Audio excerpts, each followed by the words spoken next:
രാമായണ മാസാചരണത്തിന്റെ ഭാഗമായി സീതാശ്രമത്തിന്റെ ആഭിമുഖ്യത്തിൽ തൃപ്പയാറിൽ ദ്വിദിന സീതാരാമ അനുസ്മരണ പരിപാടികൾ സംഘടിപ്പിക്കുമെന്ന് സീതാശ്രമം സ്ഥാപകൻ മുനി പരമസാരബിന്ദു കവി കെ ദിനേശ് രാജ എന്നിവർ വാർത്താസമ്മേളനത്തിൽ അറിയിച്ചു.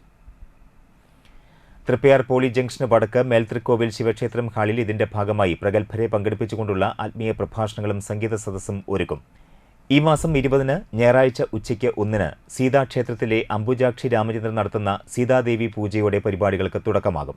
ഉച്ചയ്ക്ക് 2-ന് കൂടിയാട്ടം നങ്ങ്യാർ കൂത്ത് കലാകാരിയായ രാധാ നങ്ങ്യാർ ജ്ഞാനദീപം തെളിയിച്ച് ഉദ്ഘാടനം നിർവഹിക്കും. അഡ്വക്കേറ്റ് സുമേഷ് മോഹൻ അധ്യക്ഷത വഹിക്കും. ഗിരീഷ് ഏറാട്ട് ആമുഖ പ്രസംഗം നടത്തും. കവി കെ ദിനേശ് രാജ, ഗായകൻ രവീന്ദ്രൻ ആനേശ്വരം എന്നിവരെ ചടങ്ങിൽ ആദരിക്കും. തുടർന്ന് വിവിധ വിഷയങ്ങളെ അധികരിച്ചുള്ള പ്രഭാഷണങ്ങൾക്ക് തുടക്കമാകും. ജ്ഞാനം, യോഗ, പഞ്ചകർമ്മ എന്നിവയെക്കുറിച്ച് മുനി പരമസാരബിന്ദു ആദ്യ പ്രഭാഷണം നടത്തും.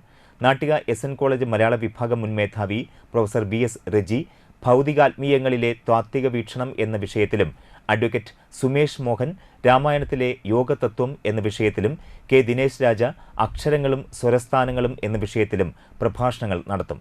രാധാ നങ്ങ്യാർ സീതാദേവിയും പാതിവൃത്യവും എന്ന വിഷയത്തിലും, അഡ്വക്കേറ്റ് സിമോദ് ശിവൻ യാഥാർത്ഥ്യങ്ങളും കാൽപ്പനിക വ്യതിയാനങ്ങളും എന്ന വിഷയത്തിലും, ഗായകൻ ജയചന്ദ്രൻ സംഗീതവും ചക്രസ്ഥാനങ്ങളും എന്ന വിഷയത്തിലും പ്രഭാഷണങ്ങൾ നടത്തും.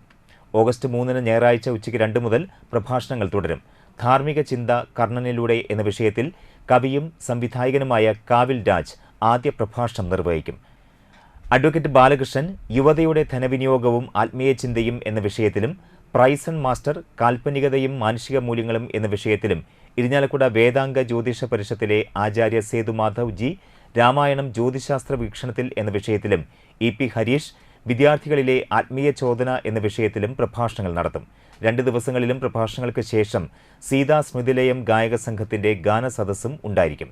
അംബുജാക്ഷി, വിനോദ് വളപ്പിൽ, ഗിരീഷ് ഏറാട്ട് എന്നിവരും വാർത്താസമ്മേളനത്തിൽ സംബന്ധിച്ചു.